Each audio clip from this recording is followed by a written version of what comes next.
Ladies and gentlemen, please join me in welcoming Mike Epps.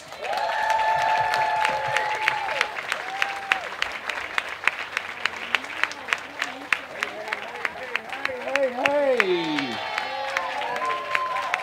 Thank you. Thank you. This is so nice. Book house, and there's a Doberman. And then I realized this guy is an unsuccessful thug.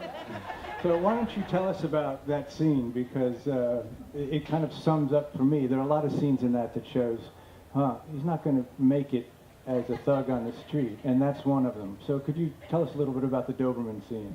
Well, at the time, I was about 15, 16 years old, and I was putting in a lot of applications at a lot of different jobs who never called me back. So I was trying to do the right thing. I just never got a call back. And I had a friend of mine that just kept popping up with all this nice stuff, watches and bicycles and stuff. And I'm like, man, you need to hire me. And he's like, yeah, I'll think about it. I'm like, yeah, I need a job. You know, he's like, okay, you ready to go to work? I said, yeah, let's go to work. So we end up walking on the side of these people's house. I'm like, I thought we was going to work. He said, this is the job. He said, I break in houses. I said, oh, man. I said, all right, come on, let's do it. So back in the day, when we broke in the house, it was really so far back in the day, we were still in cable boxes. And remember the little cable boxes that... Yeah, we had got a bunch of cable boxes. The whole time we was stealing in the house, my friend was cooking. I'm like, we gotta go, man. He's in there making sandwiches and stuff. I said, we gotta get out of here. But it was a dog in there the whole time that was just nice. He wasn't doing anything to us. And when it was time for us to get all the VCRs and stuff at the front door, the dog started growling and getting mad. I said, man, the dog was just nice. What happened? But the dog wouldn't let us leave. So my friend threw a plastic cup at the dog, and the dog chased us upstairs. So we ran upstairs in these people's house. We couldn't get the windows open because they had storm windows on the windows. We was been up there for a couple hours. I said, man, we got it. I'm calling the police.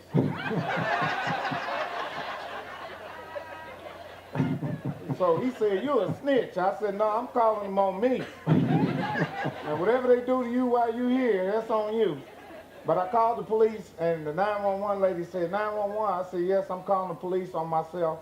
She said, where are you at? I said, I broke in a house on Guilford, on 31st and Guilford, and a dog won't let us out. Can you come and get me? She said, you know you're going to jail when they get there, right? I said, yeah, I know I'm going to jail. But that scene is like, and the characters in Naptown, yeah, seem to be, as you're going through all these moments, you're also picking up, I mean, all this vast array of characters in your life and all their different idiosyncratic moods and the way they think and the way they talk. That formed who you became as a comic, right? In a lot of ways. It did. Yeah. It did. How so? I mean, even in the early parts of the book, you're drawing, and I think there's one moment in the book where you say, most of my best jokes came from fear, like trying to get out of something you'd gotten yourself into. They did, yeah. And that's the thing about natural fear. Sometimes you can find your purpose, you can find your talent, you can find so many things in being in a natural fear. You know, when you're scared naturally, sometimes you find I found my talent out of being afraid. And I said, wow, man, I keep on trying this street thing and it's not working. The whole time I was funny, you know. And my mother told me, you know, she said, I know you're successful now, but if you had this much sense, you wouldn't be funny.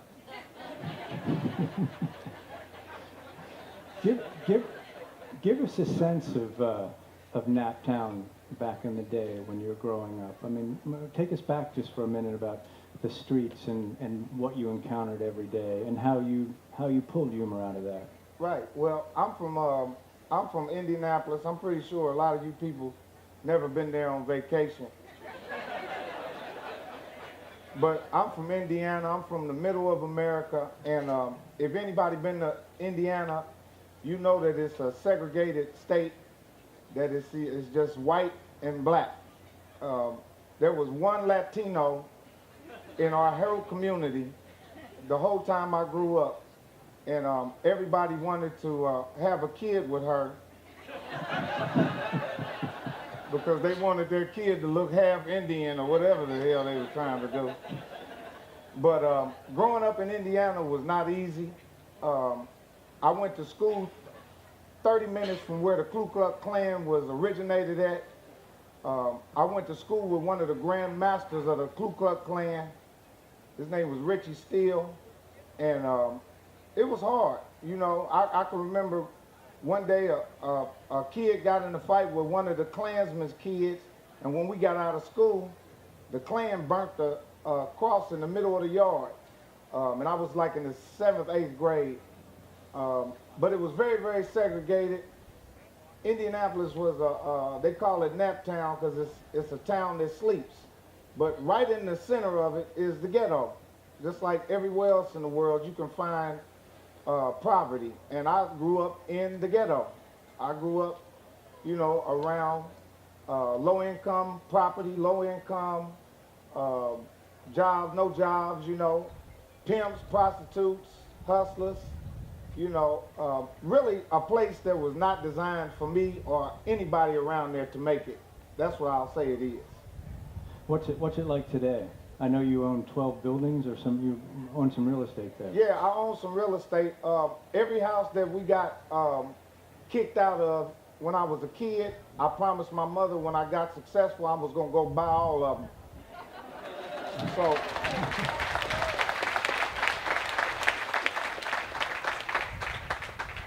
I bought all of the houses but the ones I went to jail in.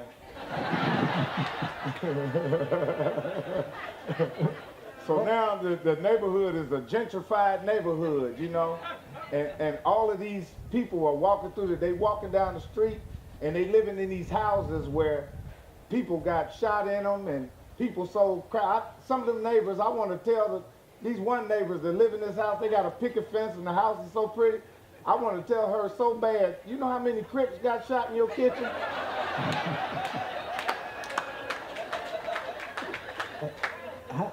But because they bought the whole neighborhood up, I was lucky enough to buy a lot of the properties and put some of the people back in the neighborhood. I don't know how long that's gonna last because they haven't been paying me rent in the last 2 years. So. Much of the book is your sort of internal wrestling with, like, you know, you're funny. It's on the edge of your consciousness of where you might take things, but you're getting involved in crime. You're on drugs. You're in and out of jail. What's the rehabilitation effort that's taking place inside of you as these years are going on? The rehabilitation for me is I tell kids, I tell adults, I tell people all the time, if you find your talent will rehabilitate you, period. If you find your purpose of what God put you on earth for, you can deal with anything. And that's what I did. I found out the reason why I was on drugs, the reason why I was so confused, the reason why I was a young black angry man, the reason why I didn't understand that I had to be a great person was because I didn't know what my purpose on earth was. So if you don't know your purpose, you might get into anything. You might become anything. So once I found out that God gave me a talent, I said, man, I don't want to do nothing wrong ever again. You know, all the bad stuff I was doing was because I could not fulfill or live out my purpose. I didn't know my purpose. So when I found my purpose, I didn't want to be a drug addict no more. I didn't want to be a criminal no more. I didn't want to be a street guy, because I found something that God gave me that I could hold on to that made me who I was. And, you know, because, you know, if you don't grow up with parents teaching you that you could be a great person, that you could be all you can be, and you grow up in the ghetto, you have to find it yourself. And that's what a lot of kids, they don't have a guide or a direction or anyone to tell them to please find your purpose, find your talent. I don't care what your talent is. If it's cutting oranges, if you're the best orange cutter, you love yourself for being the best orange cutter. You know, so talent saved my life, and that's what gave me the strength to become a great person. And you mentioned the Klan and racism and what's been inherent in this country for a long time, and we're going through more bouts of racism with police shootings, with this recent incident at Starbucks in Philadelphia, and you also addressed that a few times in the book. But there's one sentence that stuck out with me, and it said, "White people have always made me feel like I was doing something wrong," and I think you also carried that a little bit to Hollywood. How do you today, when you hear that sentence, what is it about in our country now that we have to get beyond that we're not? I know it's not an easy answer. It's stuff we wrestle with every day. But what is the problem with this racism, and why can't we get beyond it? Well, unfortunately, there's 400 years. There's so many years that goes back of heritage and things being passed down and passed on through generations, through different ethnicities. And I think that that's the real problem in America, is that we have groups of ethnicities that have held on to a way of believing and thinking about other races. And unfortunately, you don't even have to explain it or tell your kids to be prejudiced or to be away about another race.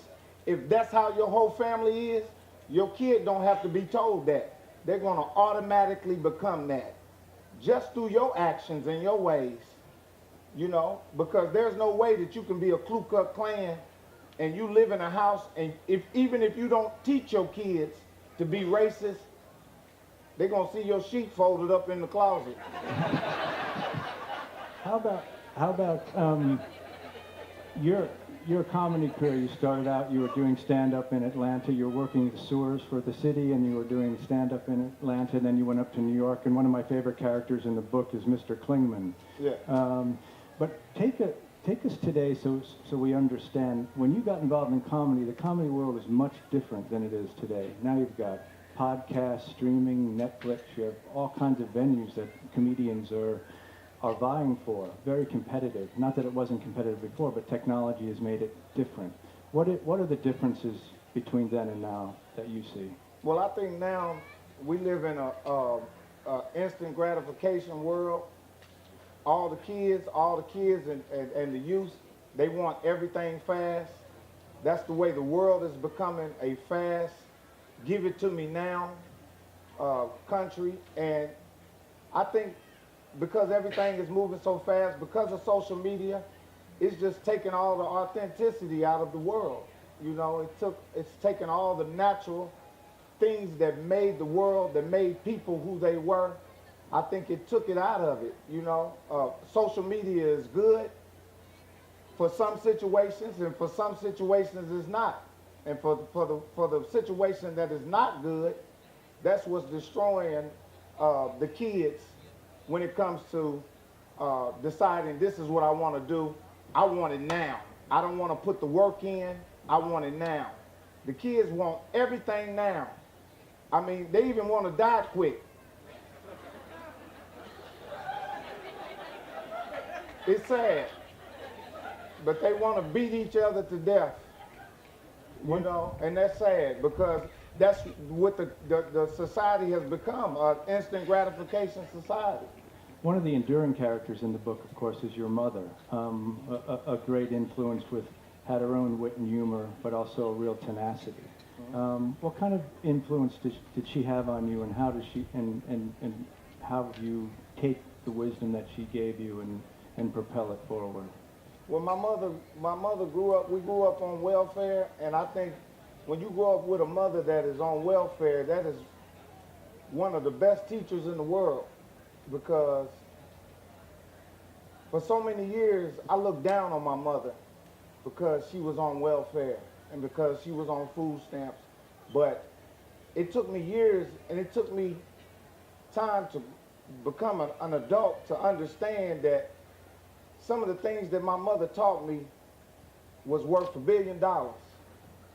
No university, no school, no professor, nobody could have taught me what my mother gave me that is worth more than any money in the world.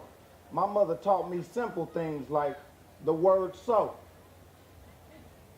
And the reason why she taught me the word so was because I grew up just like all these other children. We grow up in a society where people pick on you and look down on you and make you feel bad about who you are and try to make you feel like you're not better than anyone. And my mother gave me that word. It was 2 letters.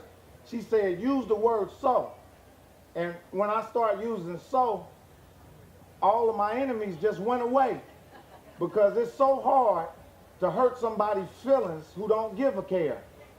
So the word so is powerful. So if you walk up to somebody and tell them, man, you know your hair is nappy and your breath stink, if you say so, it's over with. You know, and you got to take your opinion to somewhere else, because we just dead in it right now. This how you feel, and I don't care. Bye. We're going to open up for questions. I found it. The purpose you talked about earlier. Yeah, the purpose that I talked about, I just did 2 years in the Marion County Jail. My skin was so pale when I got out, and I had an afro. I was about the same color as you. Put your hand up there, yeah. Yeah, we the same color now. But I had just did 2 years in the county jail, and when I went to jail, it was the winter time. It was the summertime, and when I got out, it was winter. So when they gave me my property back, I had a tank top and some shorts. So everybody was wondering why I wasn't so happy to walk out of that jail. But it was cold out there. I said, I ain't got no clothes. So my sister came and picked me up, and I went to the barber shop that I usually go to, the barber shop and make everybody laugh. And one of my friends, Otis Brown, rest in peace, he used to cut hair in the barber shop, and there was a comedy competition that came on the radio. And it said, win $1,500 next week at Club Seville's for the comedy competition. And my buddy said, yeah, you funny around here, but I bet you can't make people laugh in live. I said, yes, I can. He said, okay, I'm going to take you to that comedy competition next week. I bet you $500 you won't go up there and make them people laugh. I said, bet. Him and a friend, one of my friends named Gary, I'm getting drunk. I'm like, okay. I ain't gonna know I got booed because I'm gonna be drunk. I was trying to kill my inner ambition.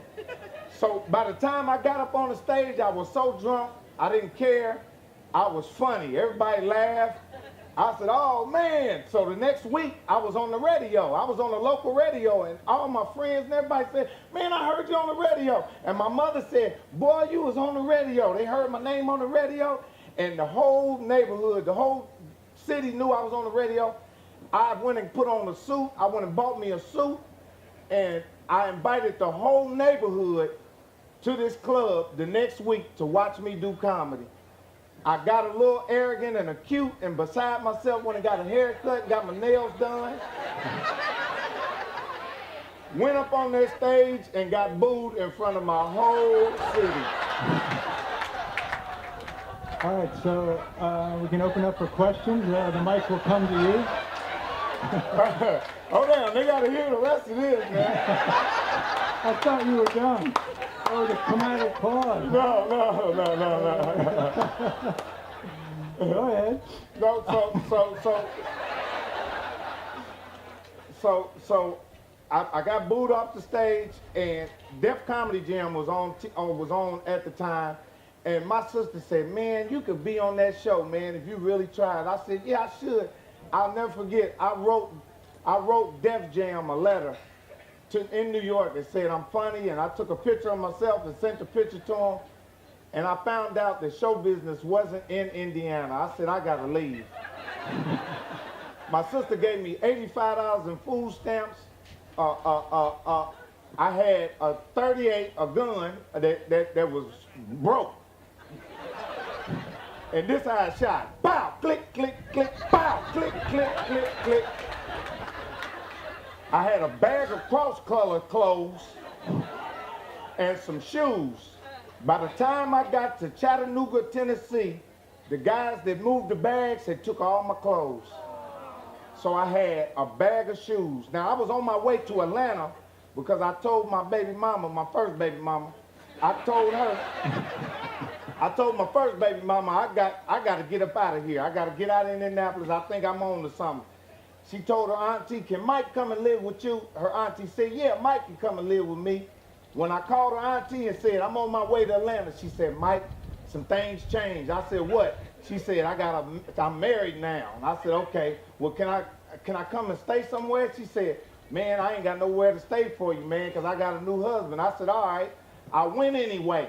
And when I got to Atlanta, I called her, and I called her from the Greyhound bus station. She said, who was this? It was 2:30 in the morning. I said, this is Mike.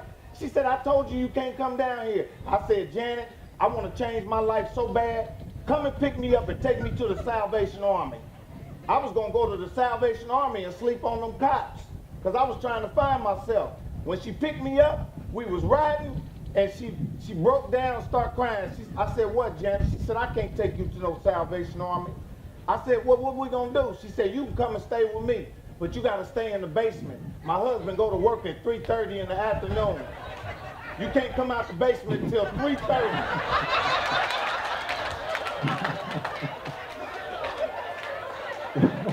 I'm in the basement like Anne Frank. I'm hiding.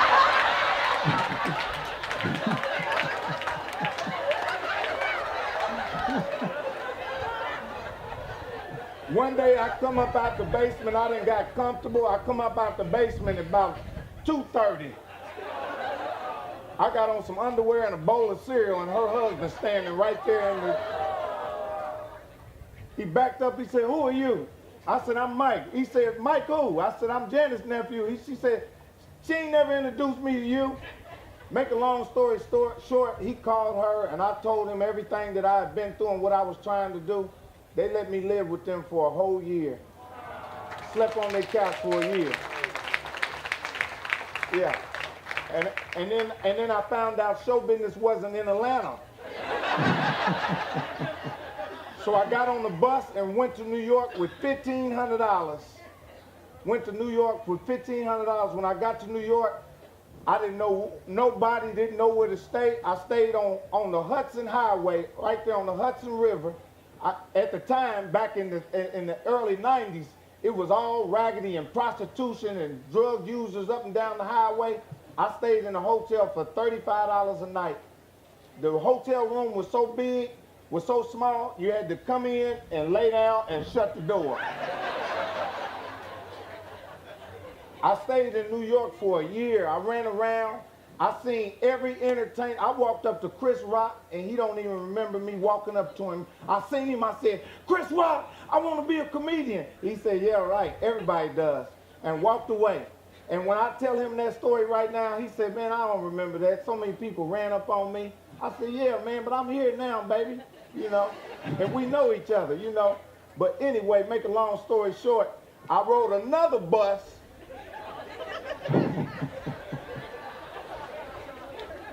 I forgot to leave out, I was on drugs the whole time. I'm not now. I'm sober, been sober.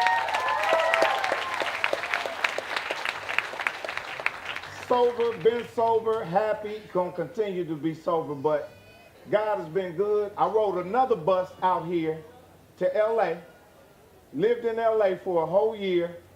I had a friend named Baby Looney that was a gang member. He was telling everybody he was my manager.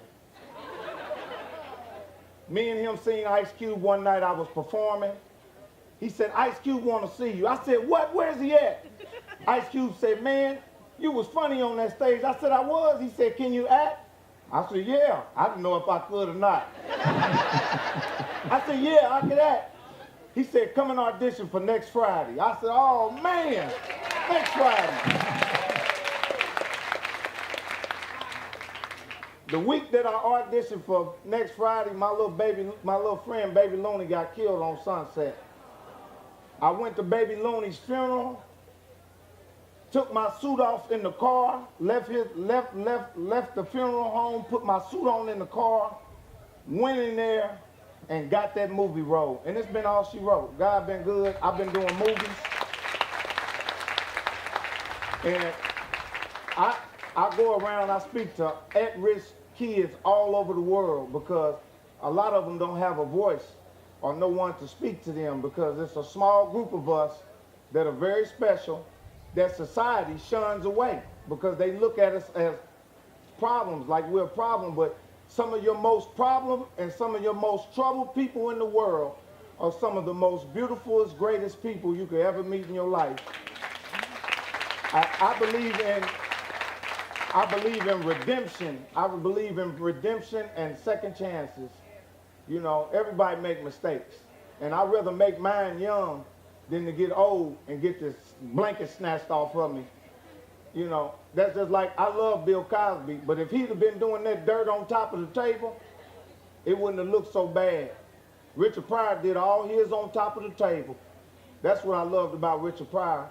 As much as they said bad stuff about Richard Pryor, if he wasn't confused and crazy like that, you wouldn't have never got the great comedy that you got for him. So we actually sacrifice our lives to make people laugh, to make people feel good. Because being a comedian is not easy, you know. It's one of the hardest things in the world because nobody makes us laugh, you know. So I have to find my laughter, you know. Just like everybody else finds it naturally, I have to find it. And it's real simple things, but I ain't gonna talk y'all to death. We have time for a couple of questions, I think. One question right here in the front. How soon will you start taping the movie, the Richard Pryor movie, or have you already started? Well, right now, the Richard Pryor movie was a Weinstein project.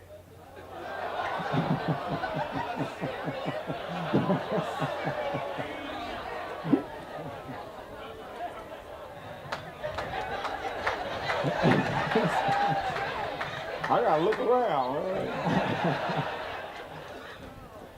Another question? Question over here, on your right.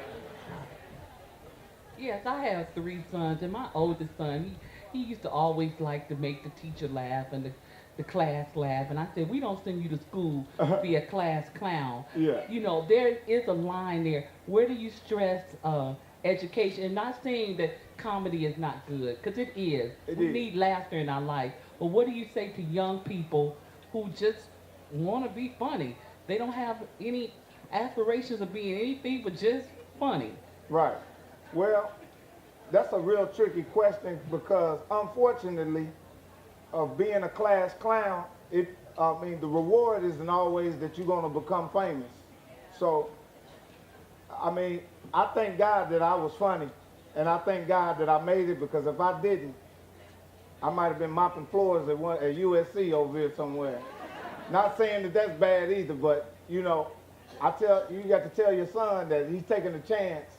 You know, if he's funny, he needs to pursue it in the right way and go to the comedy club and try to be funny. But being a class clown, it don't always reward you being successful. So get your education, and then after your schoolwork is done, then act a fool in the hallway. Another question?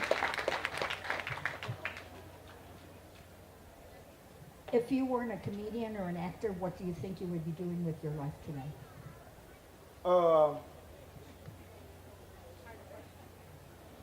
The route I was going, I probably would have been funny on one of these prison yards.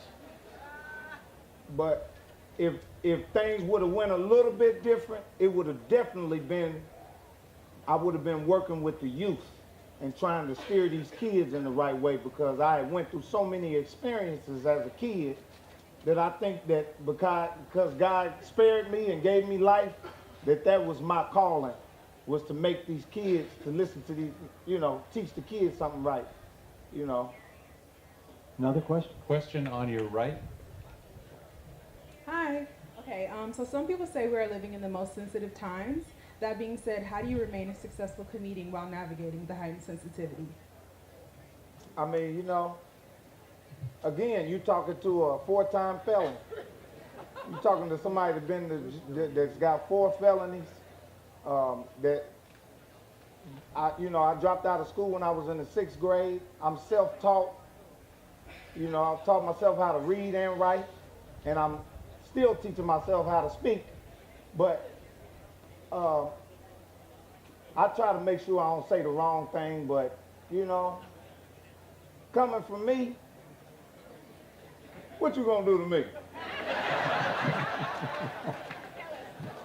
Another one? Yeah, we got another question over here on your, we'll go over there, far side of the tent. So a lot of people's aspirations are fortune and fame.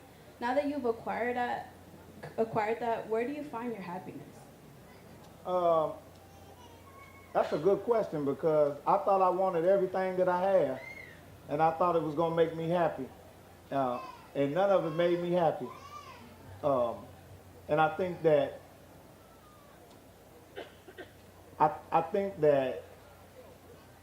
the fact that I understood a situation of having nothing, that I had nothing before, that material things and living the supposedly great life, you know, it didn't amount up to what I thought it was. You know, my happiness is every time I'm conscious of the fact that I can see, feel, touch. Every time I get upset about something, I start thinking about the fact that I can walk, that I can talk, that I can touch, that I can feel. So the fact that I have a mindset that I can tap into that, I don't worry about material things or having nice things or, you know, I don't live like I'm an entertainer now. You know, I live like I'm a regular person, you know. And that's what I tell normal people all the time. Embrace being normal, because once you lose that, it's over with. And that's what entertainers do. We trade us being normal people for fame, fortune, and all the other great things that you think we have. But we lose something that we wish we had that you still have. So I just tell you, just enjoy some of the simple things that you have. Watching the leaves blow is some of the most beautiful things you could do in life. All right, couple more questions. All right, let's do a question over here on the right. Over here on the right.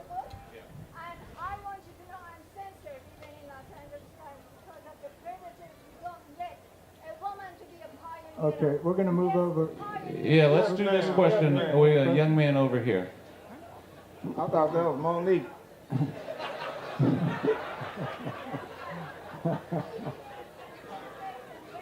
I cycle and I'm a runner, Mr. Epps. Yes. And just by hearing you when I came along here, your energy resonates. Much kudos to you.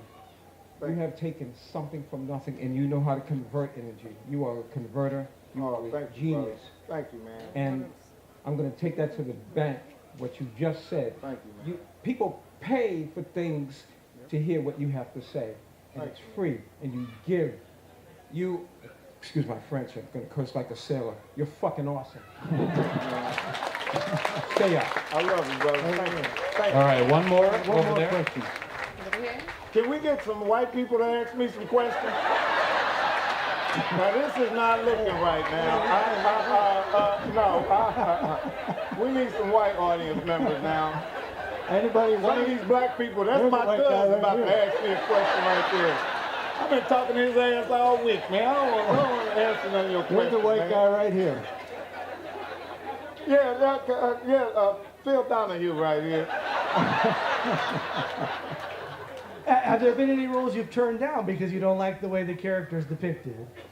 Not really. I've always been a struggling actor. So even if it's a role that I don't think I like, I'll work with it a little bit. Okay, we got one final one right here. Hi, Hi. I'm kind of like a struggling comic here and there, and I've done like Judy Carter, and I want to go to the Second City. So do you recommend anywhere here in LA that you really started out? Like I've done the Comedy Store and the Chunky Monkey and the open mic nights. Yeah. So do you recommend that, and how'd you do when you did them, your 5 minutes? Well, I recommend that you go down on Crenshaw and Slauson, right there on the corner. No, don't go down there. Don't go down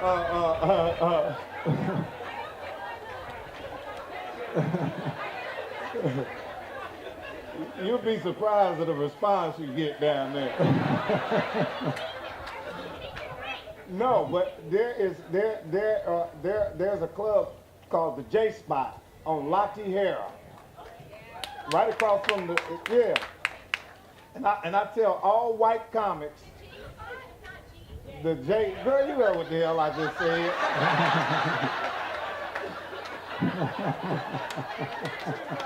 She probably done been over there before, acting like she don't know where it's at. It's called the J Spot. They got some of the best chicken wings. They got the chicken wings, the barbecue chicken wings.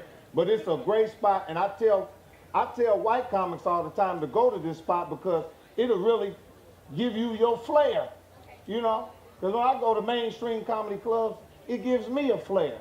So that's what I tell comics. Always try other genders, try to make other genders laugh, and that's how you see. Yeah.